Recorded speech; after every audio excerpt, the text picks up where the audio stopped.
इस इलाके का एक ही टाइगर है, जब वो आता है छा जाता है।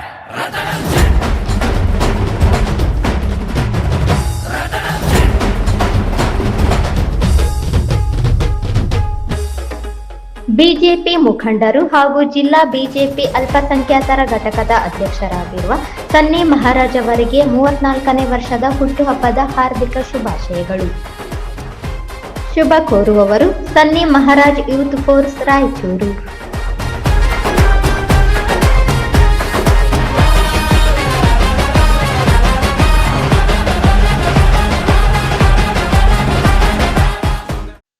ಜಿಲ್ಲೆಯಲ್ಲಿ ಕೆಲವರ ದರ್ಪ ಮತ್ತು ಸರ್ವಾಧಿಕಾರದಿಂದ ಕಾಂಗ್ರೆಸ್ ಪಕ್ಷವು ಅಧೋಗತಿಯತ್ತ ಹೊರಟಿದೆ ಎಂದು ಕೆಪಿಸಿಸಿ ಹಿಂದುಳಿದ ವರ್ಗದ ಉಪಾಧ್ಯಕ್ಷರಾದ ತಲಕಾಯಿ ಮಾರಪ್ಪ ಅವರು ಗಂಭೀರ ಆರೋಪ ಮಾಡಿದರು.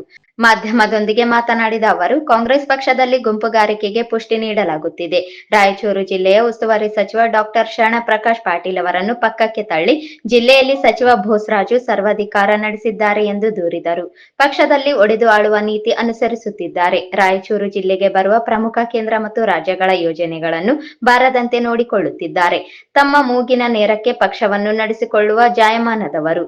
ಪಕ್ಷದಲ್ಲಿ ತಮ್ಮ ಮಾತು ಆಲಿಸುವ ಕಾರ್ಯಕರ್ತರಿಗೆ, ಮುಖಂಡರಿಗೆ ರಾಜಕೀಯ ಅಧಿಕಾರ ಕೊಡಿಸುವುದು, ಪಕ್ಷದಲ್ಲಿ ಸ್ಥಾನಮಾನ ನೀಡುವುದು ನಡೆಸಿದ್ದಾರೆ. ಪಕ್ಷದಲ್ಲಿ ಸಚಿವ ಬೋಸರಾಜು ಮತ್ತು ಅವರ ಪುತ್ರ ರವಿ ಬೋಸರಾಜು ವಿರುದ್ಧ ಮಾತನಾಡುವವರಿಗೆ ತುಳಿಯುವ ಪ್ರಯತ್ನ ನಡೆದಿದೆ.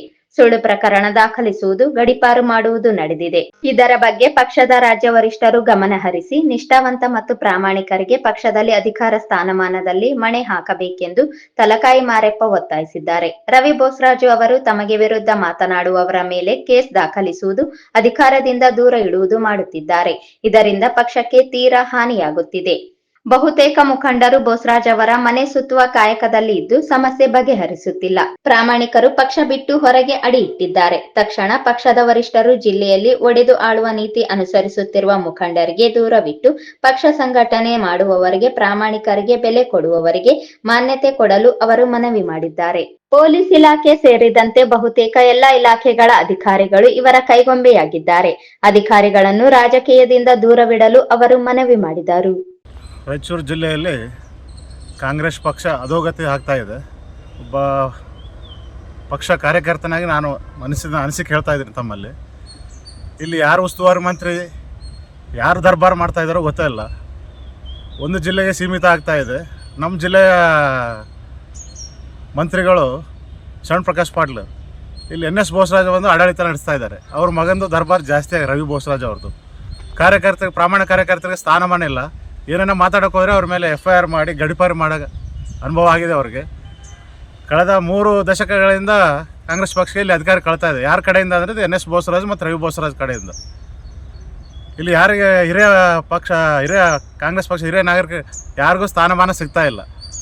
ಜಿಲ್ಲಾಡಳಿತ ಅವ್ರ ಮನೆ ಬಾಗಿಲು ಆಗ್ತಾ ಇದೆ. ಅಧಿಕಾರಿಗಳು ಕೈಗೊಂಬೆ ಕೆಲಸ ಮಾಡ್ತಾಯಿದ್ರು. ಪೊಲೀಸರಾಯಿತು, ಡಿಪಾರ್ಟ್ಮೆಂಟ್ ಆಯಿತು.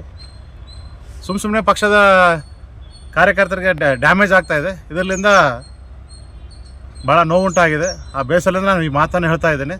ರಾಜ್ಯ ಮುಖಂಡರ ಗಮನಕ್ಕೆ ನಾನು ತರುತ್ತಾ ಇದ್ದೇನೆ. ಆದ ಕಾರಣ ಇದು DK ಶಿವಕುಮಾರ್ ಸಾಹೇಬ್ರಿಗೆ ನಾನು ಮನವಿ ಮಾಡ್ತಾ ಇದ್ದೇನೆ. ಜಿಲ್ಲಾ ಮಂತ್ರಿ ಇರೋದು ಒಬ್ಬರು, ಆಡಳಿತ ನಡೆಸೋರು ಇನ್ನೊಬ್ಬ ಮಂತ್ರಿ. ಒಬ್ಬ ಮಂತ್ರಿ ಮಗ ಬಂದಿಲ್ಲಿ ಆಡಳಿತ ನಡೆಸ್ತಾರೆ ಅಂದರೆ ಅವ್ರು ಏನಿದ್ದಾರೆ? ಅವ್ರು MLAನ ಏನಿದ್ದಾರೆ? ರವಿ ಬೋಸರಾಜು. ನಾನು ಅವ್ರಿಗೆ ಪ್ರಶ್ನೆ ಮಾಡ್ತಾ ಇದ್ದೀನಿ. ಕಾಂಗ್ರೆಸ್ ಕಾರ್ಯಕರ್ತರ ಕ್ವಶನ್ ಆಗ್ತಾ ಇದ್ದೀನಿ. ಅದೇ DK ಶಿವಕುಮಾರ್ ಸಾಹೇಬ್ರಿಗೆ ಹೇಳ್ತಾ ಇದ್ದೀನಿ, ಇಲ್ಲಿ ಯಾರು ಅನ್ನೋದು ತಾವೇ ಗಮನ ಹರಿಸಬೇಕು. ಇಲ್ಲಿ ಪಕ್ಷದ ಚಟುವಟಿಕೆಗಳಿಗೆ ಹಿನ್ನಡೆ ಆಗ್ತಾ ಇದೆ. ಹಿರಿಯ ಕಾಂಗ್ರೆಸ್ ಮುಖಂಡರ ಸ್ಥಾನಮಾನ ಇಲ್ಲ, ಏನಿಲ್ಲ. ಬರೀ ಗೇಟ್ ಕಾಯ್ದೊಂದೇ ಇದೆ ಅಂತೇಳಿ ನಾನು ಈ ಮಾತನ್ನು ಮುಗಿಸ್ತಾ ಇದ್ದೀನಿ.